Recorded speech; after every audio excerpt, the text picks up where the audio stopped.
April 12, 1993, the leader of the Juarez cartel, Raphael Aguilar Guajardo, made a decision to expose some corrupt police officers working for him. That move only made him more enemies, one of which was the man he called his best friend. Here are 5 cartel leaders who got killed by their friends. Cuando lo abatieron, pues se difundieron mucho a través de las redes, pues bueno, es esta habitación. Y como les he mencionado, pues a lo largo de todo este enlace, pues aquí están los estragos. On December 11, 2009, Aruro Belan Lea escaped an attack while holding a Christmas party at his luxurious mansion in Aguatepec, Morelos. What he didn't know was that his close ally had betrayed him, and things were about to get even worse. January 21, 2008 marked the beginning of an end of an alliance and a birth of a new reign of terror under Aruro Belan Lea. He and his brothers, Carlos Hector, Alberto, and Alfredo, had come together to form the Beltran Leyva cartel. Now the Leyva brothers were loyal to the mighty Sinaloa cartel. Aruro, along with his brothers, served the notorious Joaquin El Chapo Guzman. But betrayal breeds vengeance, and the capture of his brother Alfredo by the Mexican military, believed to be due to El Chapo's treachery, set Aruro on a path of no return. The Beltran Leyva brothers, once pillars of the Sinaloa cartel's strength, turned their backs on their former leader and forged their own empire. They allied with the Gulf Cartel and Los Zetas, and thus the Beltran Leyva cartel was born. A cartel that would operate with such ferocity, it would earn Aruro the moniker El Jefe de Jefes, the boss of bosses.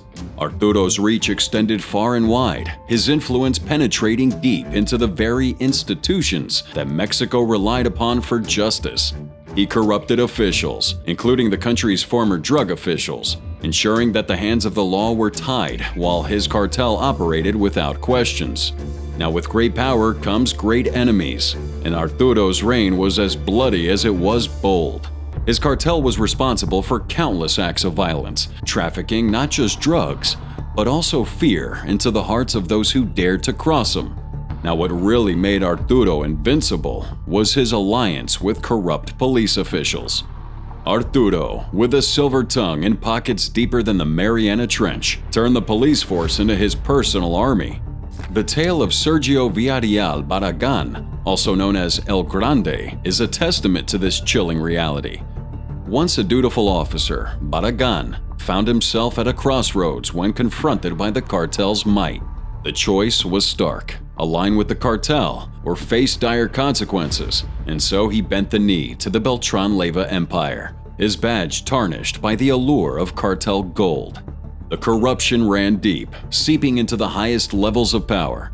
An example was Genaro Garcia Luna, who was Mexico's former Secretary of Public Safety. Luna's very duty was to combat the cartels, yet under the weight of Arturo's gold, Garcia Luna's scales of justice were tipped in the favor of the Beltran Leyva cartel.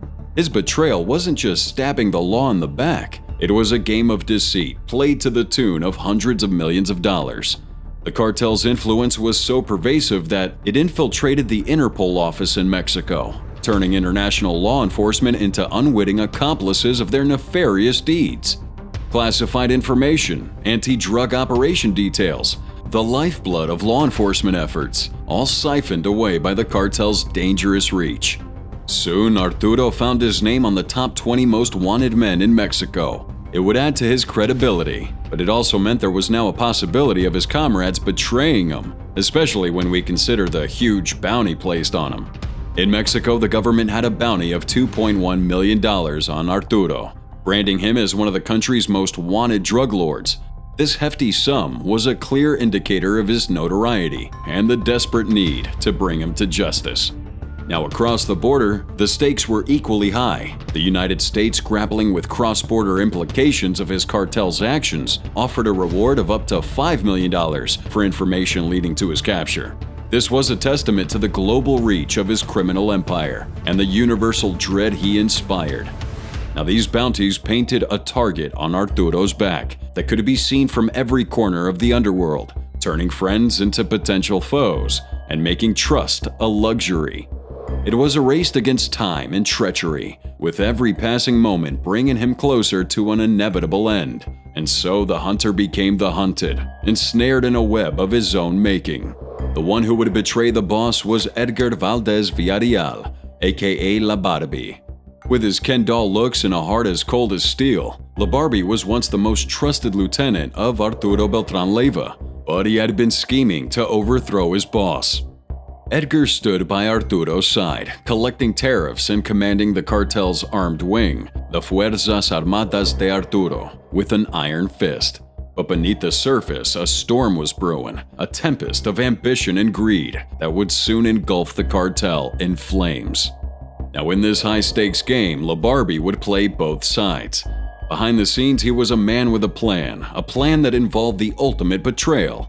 He revealed secrets into the ears of Mexico's special forces as he told them the inner workings of the cartel, the safe houses, the escape routes, the guarded secrets that only someone of his stature could know. Ejecutada que significó un duro golpe contra los cárteles de la droga, fin de citación, según difundió el Departamento de Estado. On December 11, 2009, the Mexican Special Navy had invaded Arturo's home, and after a gunfight that lasted hours, with many left dead on both sides, Arturo had managed to escape, but he would not enjoy this freedom for long. Daring raid last week that also took the life of perhaps the country's most powerful drug kingpin, Aruro Belan Lea. December 16, 2009, Special Forces got information about Arturo's new hideout, and this time they nailed him. After 90 minutes of intense gun battle and 20 hand grenades deployed by the cartel boss, Arturo was finally shot dead. December 1980, Raphael Aguilar Guajardo, a man of audacious ambition, made his grand entrance into the dark underworld of drug trafficking with his loyal friend, Amado Kario Fuentes. However, that decision would be the worst he would ever make. Raphael Guajardo is one of the founding fathers of the Mexican drug cartel, and he mentored some of the most brutal and successful cartel bosses that have dominated the trafficking business. His organization, better yet known as the Juarez Cartel, is one that set the pace for the brutal nature we now associate with drug trafficking organizations at the Mexico-US border. He knew that to control such a vast network, he needed someone by his side who was loyal beyond doubt. That someone was his closest friend, Amado Kario Fuentes, a man whose trustworthiness was as solid as gold. Or so he believed. Guajardo appointed Kario as his deputy, a move that seemed both wise and inevitable. Kario, known for his strategic mind and cold precision, became his right hand. Together they expanded the cartel's reach, making it a formidable force in the drug trade. Their bond appeared unbreakable, a partnership forged in the fires of ambition and secrecy. The cartel would thrive under their leadership, spreading dread and dominance across borders. Amado Kario Fuentes, known as El Señor de los Cielos, translating to the Lord of the Skies, was bringing new innovations to the organization. This guy devised a method of deploying private jets to move tons of cocaine into the US and bring in supplies across South America. On the other hand, Aguilar was having problems protecting the cartel. He used to be a federal police commander and had strong connections to top police and military officials who protected his cartel. But things began to fall apart when one of his police allies, Carlos Mayo Castillo, was exposed. It was discovered that Carlos, who was an official at the National Security and Investigation Center, was providing intel to Aguilar. This sparked an investigation into the police force to uncover the corrupt officials who were on Aguilar's payroll. Some officers began snitching on Guajardo, and this made him furious. He vowed revenge and planned to expose all the corrupt officials in the system. Now, if that happened, it would be the end of the cartel. No police officer would be willing to work with a cartel boss who can't keep his mouth shut. Amado Kario feared for the worst. Now, he wasn't going to go down with his boss, so he entered an agreement with the corrupt Mexican government officials who worked for the cartel. He volunteered to assassinate Aguilar, but in return, these officials must become loyal to him. Guajardo, who was always one step ahead, sensed the impending treachery, but underestimated its imminence. He assumed it was one of his police stooges that was coming for him, so he focused his war on the Mexican government, leading to a rise in police killings. On April 12, 1993, just 2 days before Aguilar planned to go to the press and expose the corrupt government officials working for him, the unexpected happened. Aguilar Guajardo was having fun at a club with his men and some girls when his best friend Castillo walked up to him and shot him directly in the head with a pistol. Everything happened so quickly that members of the cartel weren't sure how to react. Castillo was loved and respected within the organization, and many members had always wanted him to take over. So when he shot the boss, no one opposed him. To the cartel, it was a relief that Aguilar was silenced before he could do any further damage to the organization.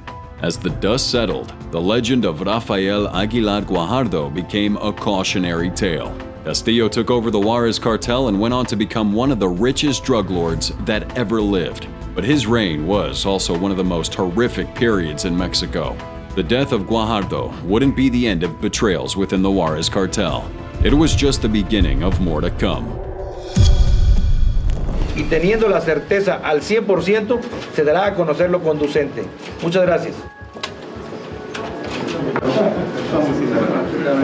On July 22, 1997, investigators were called to identify a body suspected to be that of Amado Kario Fuentes. As the investigations proceeded, what was discovered was a shocking tale of betrayal and assassination. Amado Kario Fuentes, known as Lord of the Skies due to his extensive use of aircraft to transport those drugs, rose to power in the Mexican drug trafficking scene through a combination of strategic alliances, ruthless actions, and innovative smuggling techniques. He was born on December 17, 1956, in Guamuchilito, Sinaloa, Mexico, an area that would become a cradle for narcotics and to give rise to cartel bosses such as El Mayo and El Chapo. 1994, Kario, the same man who betrayed his best friend, Raphael Guajardo, became the most powerful drug lord, and his wealth almost rivaled that of Pablo Escobar. He had over a dozen private jets and other carrier planes he used to dominate drug trafficking in South and Central America. He would use one of those carrier planes to help out the CIA smuggle high-caliber weapons into Nicaragua. This is proof of just who Kario was. His rise began under the tutelage of his uncle, Ernesto Fonseca Carrillo, a leader of the Guadalajara cartel. Amado would leave his village at a young age, vowing not to return until he was wealthy. He kept his promise, learning the drug trade's intricacies and eventually overseeing drug shipments for his uncle. Despite his power, Amado Kario Fuentes was cautious to maintain a low profile, avoiding public attention and the wild behavior that characterized some of his contemporaries. He was described as a new breed of kingpin, behaving more like a businessman than a traditional drug lord. With a net worth of about $25 billion, he was indeed very wealthy. But that wasn't the only interesting thing about him. Even more amusing is how sneaky Kario was. His wealth allowed him to invest in advanced medical procedures, and it was widely believed that he underwent multiple surgeries to alter his appearance. This practice made it incredibly difficult for authorities to track him down, as he was constantly changing his looks. The few photos that existed of Kario show a man with a seemingly ordinary appearance, but behind that facade was a master of disguise who could adapt his physical features to evade capture. In fact, his ability to change his appearance was part of his strategy to remain one step ahead of law enforcement. Despite the DEA's efforts to capture him, Carillo's evasive tactics and rumored surgical alterations meant that even those who had seen him couldn't be certain of his appearance at any given time. This uncertainty added to his legend and made him a symbol of the elusive nature of some of the world's most wanted criminals. As for the agents he feared, Amado was under scrutiny from both Mexico and the U.S. His operations caught the attention of the DEA, which considered him one of the most powerful traffickers. Some analysts claimed that he had Mexico's top law enforcement and political figures on his payroll, often making him look like anti-drug crusaders by helping him eliminate his competitors. In 1997, the empire of Amado Kario Fuentes began to unravel as his connections with prominent figures such as Carlos Hank Gonzalez and General Jesus Gutierrez Rebollo came to light. Carlos Gonzalez was a powerful Mexican businessman and politician whose family was implicated in drug trafficking and money laundering activities. General Jesus Gutierrez was a Mexican military general who was arrested and later convicted for aiding Kario Fuentes and protecting his drug operations. The exposure of these relationships was a significant blow to Fuentes' operations. It not only made him Mexico's most wanted drug trafficker, but also led to increased scrutiny and pressure from law enforcement. The Mexican government, working in collaboration with international agencies, intensified their efforts to dismantle his network. That led to the seizure of several of his airplanes, which were a crucial part of his drug trafficking operations. On July 7, 1997, Fuentes underwent what would be his final plastic surgery in a desperate bid to elude capture. He had to drastically change his facial features and escape the tightening noose of law enforcement. Kario Fuentes checked into a private clinic in Mexico City under an alias for this extensive surgery. The two surgeons who performed the surgery were Jaime Godoy Singh, an otorhinolaryngologist, and Ricardo Reyes, a plastic surgeon. There was widespread speculation that these two were coerced into ensuring Fuentes didn't survive the procedure, effectively making it an assassination under the guise of medical malpractice. But these men would not get away with it. November 1997, the bodies of these two surgeons were discovered in a gruesome state. They were found encased in concrete inside steel drums, showing signs of torture, a clear message meant to instill fear and serve as a warning. Amado Kario Fuentes died, betrayed by the ones he trusted with his life. It was the end of an era in the Mexican drug ring. Luis Aruro Belan Lea, alias Don Lucho, quien hizo parte de la organización de narcotraficante alias El Loco Barrera. April 12, 2010, Luis Agustin Aruro Belan Lea, a ghost in the criminal world and a secret cartel boss, was arrested on the streets of Argentina. This arrest would lead to a chain of events that would cost him more than he bargained for, even from his closest friends. Luis Belan Lea, better known as Don Lucho, was no ordinary criminal. He was a phantom among men, a cartel boss who moved through the world unseen. His origins trace back to a time when he was a part of the Colombian Attorney General Office's technical body of investigation, the Cuerpo Técnico de Investigación, CTI. His entry into the drug trafficking world is believed to have occurred following a scandal involving his alleged participation in the escape of a Puerto Rican drug trafficker. Don Lucho quickly rose through the ranks to become a master of logistics within the criminal organization known as El Dorado Cartel, also referred to as El Cartel de Bogotá, or simply the Junta. His expertise in moving drugs through Central America, Mexico, Venezuela, and the Caribbean, along with an extensive list of contacts, made him a key player in international drug trading. Now, despite his notoriety, Don Lucho managed to maintain a low profile, earning him a reputation of being one of Colombia's invisible drug kingpins. His ability to discreetly lead his drug trafficking empire while amassing a fortune and laundering over $1.5 billion in drug proceeds between 2005 and 2009 shows his cunning and strategic sense in the criminal underworld. His empire would stretch from Colombia to Europe and the US, all while remaining a ghostly mystery. April 12, 2010, everything would come crashing down for Belan Lea when the police's grasp closed around him, and the once untouchable man found himself shackled and extradited to the US. It was this arrest that finally exposed his identity. Belan Lea's arrest was only made possible thanks to a dramatic sting operation at the Alto Palermo shopping center in Buenos Aires, Argentina. On this day, he tried to disguise himself in this impeccable Armani suit and would carry a Guatemalan ID under the name of Carlos Jose Martinez Castañeda. However, the CIA had identified him as the Colombian drug lord he truly was. However, aside from the successful operation, the authorities would have never been able to come close to Belan Lea if they hadn't gotten inside information from his accountant. Unknown to Belan Lea, his accountant, who he called his friend, had struck a deal with U.S. authorities to reveal his location in Buenos Aires. Nevertheless, this was only the beginning of a string of betrayals that would escalate to cost Belan Lea his life.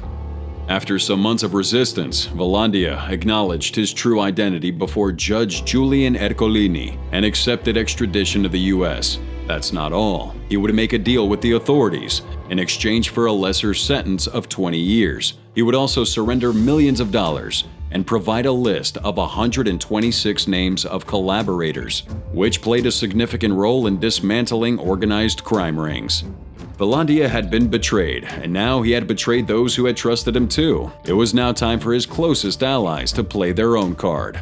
2019, after years behind bars, Belan Lea returned to Colombia. But this time he had to keep watching his back, because his former friends were now out to get him for snitching. As a master of disguise, Velandia had evaded assassination for 2 years, but it's pretty impossible to escape the reach of the cartel. July 16, 2021, Luis Agustin Sacedo Velandia and one of his lawyers were walking casually in the heart of Bogota. Suddenly, they were blocked off by 2 cartel assassins who opened fire on him. His lawyer was also killed. According to speculations, the person who gave the order for that assassination was Daniel Barrera, alias El Loco Barrera, who had a personal grudge against Velandia. As a former close ally, Barrera had every reason to feel betrayed by Velandia's cooperation with law enforcement, which could have jeopardized his own operations. Another suspect who could have given that order was El Chapo. With their past connections, the cartel felt convinced that the interception of a cocaine-laden submarine sent from Colombia to the U.S. by the Sinaloa cartel might have been as a result of Velandia's rattling to the authorities, which led to a possible motive for retaliation. Mexican soldiers moved into position Thursday in the western city of Guadalajara. They were going after a top leader of the Sinaloa cartel, Ignacio Coronel Villarreal, known as El Nacho Coronel. July 29, 2010, Mexican forces surrounded the hideout of Ignacio Coronel Villarreal, better known as El Nacho. What he didn't realize at the time was that a close ally sold him out, and it was just the beginning of the terrible events that would befall the Sinaloa cartel. Villarreal was a significant figure in the Mexican drug trade. He wasn't just a key member of the Sinaloa cartel, he was one of the founders. The Sinaloa cartel, being the largest and richest cartel in Mexico, makes El Nacho one of the most powerful cartel bosses ever. El Nacho began his criminal career as the leader of the Juarez cartel in the state of Nayarit.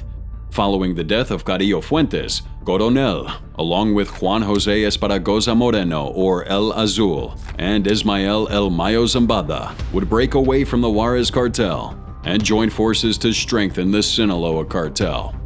Villarreal's notoriety grew due to his involvement in moving multi-ton quantities of cocaine from Colombia to Mexico and then to the U.S., particularly to Texas and Arizona, during the early 2000s.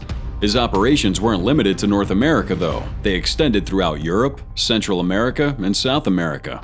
He would earn the nickname King of Crystal for his domination of crystal methamphetamine production and trafficking. Both the U.S. and Mexican governments had outstanding arrest warrants for Coronel, and the U.S. Department of State offered a reward of up to $5 million for information leading to his capture.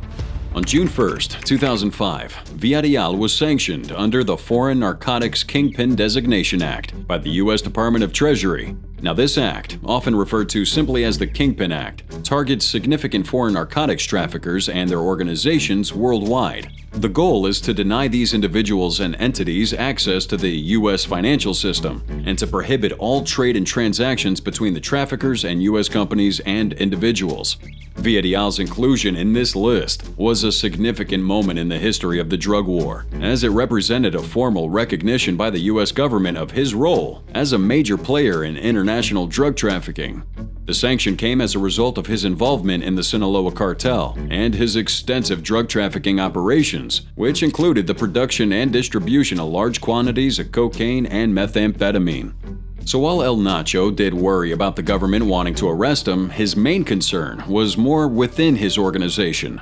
This was an organization filled with a lot of backstabbing and internal conflicts. You had members killing each other left, right, and center. El Nacho had earned himself some enemies, and at this point, he knew it was only a matter of time before he had to face his worst enemy. One of the most notable rivalries was with the Beltran Leyva organization. Initially, the Beltran Leyva brothers were aligned with the Sinaloa cartel, but a split occurred around 2008, leading to a violent and bitter feud. That rift was marked by a series of clashes and assassinations, as both groups vied for control over trafficking routes and territories. The BLO accused the Sinaloa cartel and by extension Villarreal of betrayal, which intensified the animosity between the two groups.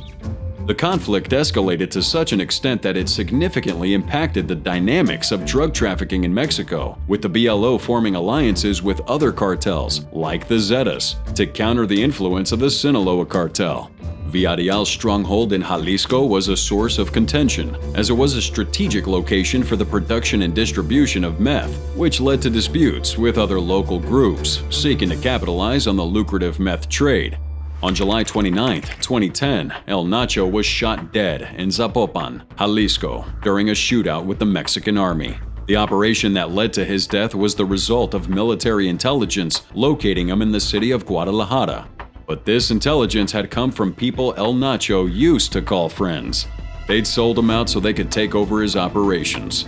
On that day, as the military attempted to arrest him, Villarreal didn't go down without a fight. He killed a soldier and wounded another during the confrontation. The shootout was intense, and at some point during the exchange, Villarreal was shot in the head and died on the spot. The raid also resulted in the arrest of his right-hand man, Iran Francisco Quinones Castellum. It was reported that El Nacho had used two houses located in the Guadalajara neighborhood of Colinas de San Javier as safe houses and hadn't associated with anyone but Quinones to maintain a low profile. The death of Ignacio Coronel Villarreal marked a significant victory for the Mexican government, but more importantly, it proved the betrayals that were going on within Mexican drug cartels.